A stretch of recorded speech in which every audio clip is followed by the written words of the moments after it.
Welcome everyone back to weekly weather updates, and for today's second video we're going to concentrate on the risk of seeing some hot conditions arriving as we head into next working week. From around Wednesday, Thursday time, we're going to see a bit of a Spanish plume come up from the south, bringing some really hot air up from the Mediterranean and from the Iberian Peninsula, and it is looking likely to get temperatures much higher than they have been recently. We're not, unfortunately, looking at any sustained heat waves, and I'll explain why in a few moments' time. But it's going to be a big change than what we've got at the moment. It's going to be very humid. It's going to be very oppressive as well. So we'll run through what the latest UKV is doing as we can just about on the day 5 range get next Thursday, which is the first day, a full day where we have hot air in place, and have a look at some of the longer range charts as well to see how the hot air moves in and what happens as we progress through the end of next week, see where it goes and what happens to our weather. So do remember, if you enjoy my videos, make sure you like and subscribe, and remember to follow me on Twitter as well, the link's in the description. As I said, this is the second video of today. If you are interested more in what's happening with Storm Antony over the course of the rest of this evening into tomorrow, do check out the first video I put out earlier, as we do have a look at all the various warnings for both wind, rain and big thunderstorms, which have really started to take off through this afternoon. So do check that out. Now, first, before we get into all the data today, I do want to just say a few quick things about the risk of this hot spell, because there will be a lot of people saying there's a heat wave coming. This is not a heat wave. This is likely to last at most 2 or 3 days, as it does look likely to be moving well to our east by Saturday, Sunday next week. Exactly how it does break down, kind of sure exactly how that will happen, whether it will be a thundery breakdown or more of a modest sort of breakdown. And also, the surface temperatures aren't going to be insanely hot.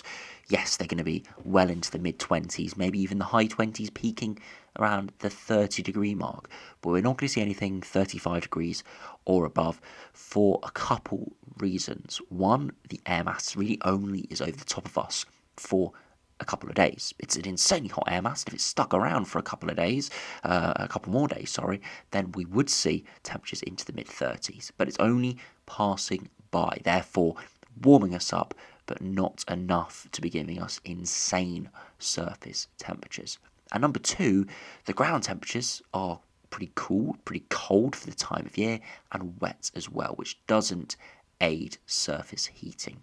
Essentially, the ground is not going to give any aid for us to see any high temperatures, which just negates some of the air mass and some of the hotter conditions we'll be seeing next week. So 2 reasons why that it is going to be hot. It's going to be very oppressive, very humid next week, but we're not looking at any record-breaking temperatures or anything remotely close to mid-30s or any 40-degree mark. The air mass is very hot. The air mass is only a couple of degrees cooler than when we did see 40 degrees, but we're not going to see anything like that replicated. So I just want to put that out there before we get into the video, just to make sure no one has any incorrect ideas about what could be happening next week.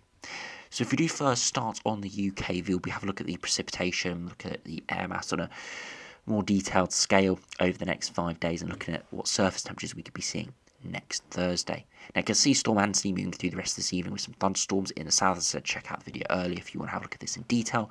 But as we head through Sunday, we could see some big showers and some more thunderstorms occurring in places. Convergent zones potentially in the east and through central areas. There could be the risk there. But it's turning less lively through this upcoming working week, and you can see into Monday a few showers, but generally nothing too bad. And this is because the wind direction is starting to shift to the south. The hot air is quite far away at this point, so yes, we're seeing a southerly wind come in, but we're not seeing anything hot move in yet. It's coming Wednesday, around Wednesday afternoon to Thursday. As we progress through the rest of Monday into Tuesday, we see a bit of rain and some thicker cloud moving in. This is starting to show the transitions in air masses as we do move up from the south. You can see everything is now moving up from the south coast. And then finally, as we head into Wednesday, you can see higher pressure is building in, and you can see that because all the rainfall is skirting to our west, i.e. pressure's building over the top of us and to our east, halting the movement of that weather front. Into Wednesday, you can start to see it's quite a bit drier, but quite a bit cloud around, and that's because the humidity is rising, meaning that there is the risk of some high-level cloud in places on Wednesday. And this is the first day we start to see some hot air move in. Proper hot air arriving through Wednesday night into Thursday, though.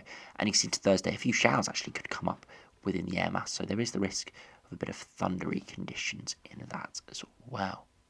Now again, the last few days of this run doesn't look anything spectacular, but if we put on the upper air temperatures, you can see how the upper air temperatures just rise around 3 or 4 degrees, or even cooler than that in the north, post-Storm Antony through Sunday and Monday. But it just slowly rises through the week. See, by Monday, slowly rising to 5, 6 degrees. Into Tuesday, we're starting to get into the low teens in places. And by Wednesday, starting to see some hotter air move in.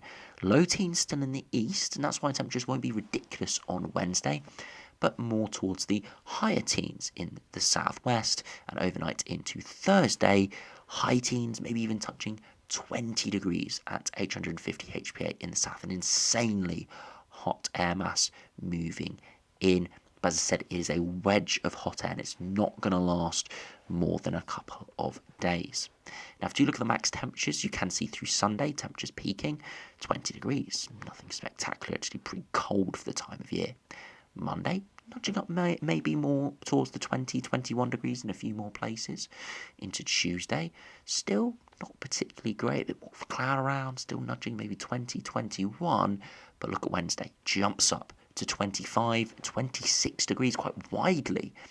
The thing holding this back is the air mass isn't ridiculously hot yet, especially in the east. It's sort of low to mid-teens. So getting above average, getting warm, but the hottest air hasn't quite arrived yet. That will be, as we saw a second ago, arriving through the evening into Thursday. And of course, we've got some cloud around holding those temperatures back. Overnight, temperatures don't drop away all too much. Some areas seeing a tropical night, with many regions staying in the mid to high teens. So doesn't look like Wednesday is going to be insanely hot. It's going to be warm. It's going to be a lot hotter than anything we've seen in the past couple of weeks. But nothing insanely hot yet. Thursday, though, could be a lot warmer.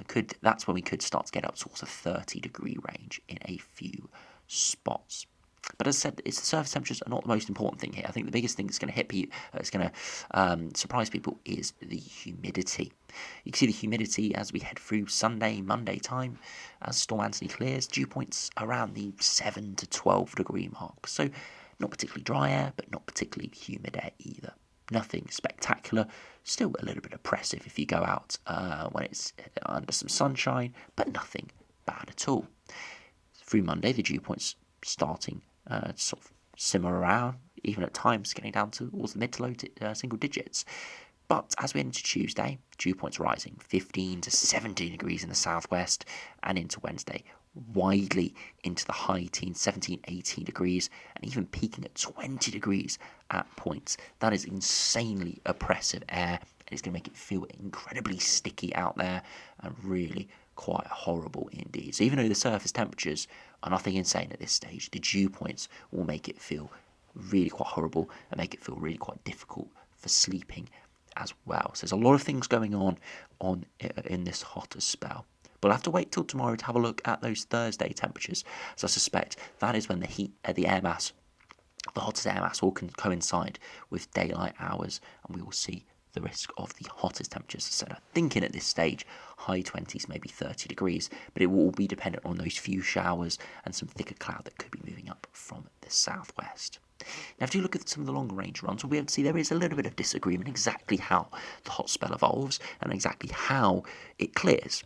Now, you can see, but we eventually see high pressure build in over the coming days, and by Wednesday we're starting to see southerly winds waft up. Initially it looks really quite great under higher pressure, but you can see low pressure is running in off the Atlantic, pushing it away through Thursday evening into Friday. So it could just about hold on to the hot air on Friday from this GFS run, for eventually getting nudged away and actually going into more westerly flow. The only caveat with this is that the fact that we are seeing a southerly flow means there is a change in the jet stream, and it means that going forward we're more likely to see more southerly batches, more high pressure systems. That's one positive coming out of this. Yes, it's not going to last forever. It's not going to last more than a few days. This Spanish plume up from the south. But what is likely to change is that we are likely to see more of these hotter southerly pushes, or at least drier, warmer conditions. You can see this around the day 10 point. Jet stream is a little bit more amplified, a little bit more wiggling to our north, and it essentially means high pressure can build in, and we can see nothing insanely hot, but generally warm and dry conditions into the longer term. Not completely, you can see low pressure does run in at some point, but it just means the overall pattern could be improving because of this change. If you look at the upper air temperatures, you can see the 15-degree isotherm gets in. GFS actually doesn't get the 20-degree isotherm in, so it's a bit of on the cooler end of the ensemble members and on the model spectrum, but regardless, it's still warm. Still, we get temperatures into the mid-20s, maybe high 20s, for eventually the westerly flow comes back in by Saturday time. Beyond that, though, as I said, we could see more warmer air masses build in. Look at that, it's 15-degree isotherm running back in towards the latter part of August with more higher pressure. And actually, if we have a look at the 2 meters temperatures for this, we'll be able to see that it does go pretty warm here. High 20s there, look at 27, 28 degrees in the longer term. So really quite decent, maybe even touching 30 degrees there. Whereas if we have a look at the latter part of this week, GFS is a little bit more sceptical. You see by Wednesday, UKV was showing mid to high 20s. We're seeing maybe low to mid 20s here. And by Thursday, it does start to sweep that hot air away, but still could see mid to high 20s. Again, this is low resolution, so it'll probably be a degree or two higher. But GFS is on the cooler end, and you can see widely here, low to mid 20s on Wednesday, mid to higher 20s on Thursday. And finally, Friday could still see some warm conditions, oppressive conditions in the east, but starting to cool down as the low pressure runs in off the Atlantic. If you look at the GEM run, again, high pressure building in over the coming days, southerly winds pushing up by Wednesday, Thursday time, hot air actually continuing perhaps into Friday for eventually getting slowly swept away. But the low pressure never fully runs in, so this GEM run will probably be a little bit longer in lasting the hot air. You can see the 15 to 20 degree isotherm moving in, controlling the whole of the country, very warm there through Wednesday and Thursday, before slowly getting swept away by Friday, but could just about linger in the Far East. So GEM pushing it more into Friday here, for eventually the cool air does return in the longer term. If you run back and have a look at some of these 2 meter temperatures, you'll be able to see through Wednesday, again, quite similar to the UKV, around the mid-20s, 24 to maybe as high as 26. Really warm overnight, not getting much above below the mid to maybe high teens points. And then into the 10th, we see temperatures once again mid to high 20s, 26, 27. And locally, I suspect we'd see a 28, 29, or maybe even a 30. As again, these are low resolution runs locally, would be slightly higher. And then finally into Friday, we could just about see the warm air linger in the east again. Mid to high 20s is possible. So you see from the GEM, it does bring in their very hot air, 15 degree isotherm, maybe even nudging the 20 degree isotherm. But because the hot air only lasts a few days, and because the ground is cool and wet, it does mean that the hottest temperatures, the low to mid 30s, will not be occurring. Most likely high 20s, maybe 30 degrees at best. But again, will be very humid, so it probably will feel hotter than that. And finally, for the longer range runs, if we have a look at the ECMWF, you can see that, if we go to the pressure chart, you can see we do see the high pressure build in, and we see a southerly flow move up. Similar to the GM, it takes a couple of days for the low pressure to run through, but eventually does. And even at day 10, we're actually still in a battle between high pressure to the east, low pressure to the west, and southerly winds, which could continue the hotter air trying to push in. So you see very hot air, 15 to maybe even 20 degrees at 850 HPA moving in by Wednesday to Friday next week, actually holding all the way into Friday here, the very hottest air, before eventually getting swept away, and can actually see a recurrence of some hot air towards day 10. So as I said, even though it's only lasted a couple of days, it does set the scene for perhaps some more warmer, hotter spells as we progress into the longer term. If we do go to the 2 meter temperatures, have a look at the surface temperatures. As we head to Wednesday, you can see temperatures just about getting up towards the low 20s here. So not quite as hot as the GM, the GFS or the UKV, but still much warmer than it's been recently, 23, 24 degrees. As we progress into Thursday, mid 20s, maybe touching the higher point of 20 degrees, again towards 27, maybe 28, and then finally as we head into Friday, could maybe again see the mid-20s. Can't see the 3 p.m. temperatures here, but again would likely be around that 25, 26 degree mark. Do you see all 3 runs are going much hotter, going much more humid, much more oppressive, but not giving anything too ridiculous at the surface. As I said, most likely temperatures widely will be in the mid-20s, maybe higher 20s in a few spots, and if we're lucky could just about touch 30 degrees, all dependent on cloud and precipitation amounts, which could come into play, especially through Thursday and Friday as low pressure tries to run it off the Atlantic. So we'll have to keep an eye on that, and that is going to be something that we'll only really be able to determine in the next few days as the shorter range runs do start to come into the correct time frame. And of course, with the risk of low pressure coming off the Atlantic, it could also bring in the risk of some big thunderstorms as well, which we'll have a look at nearer the time if they do start to crop up.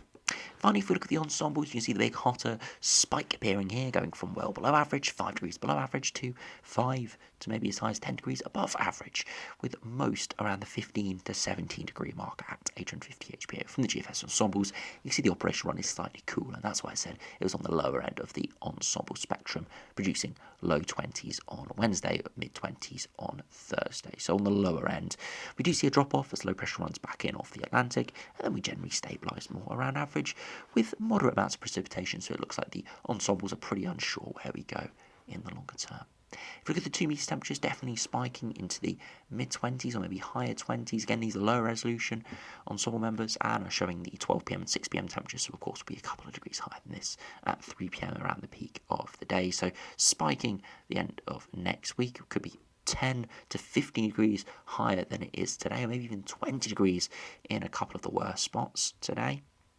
So definitely seeing a big improvement. And if we do finally have a look at the dew points as well, you can see quite a big bump there in dew points.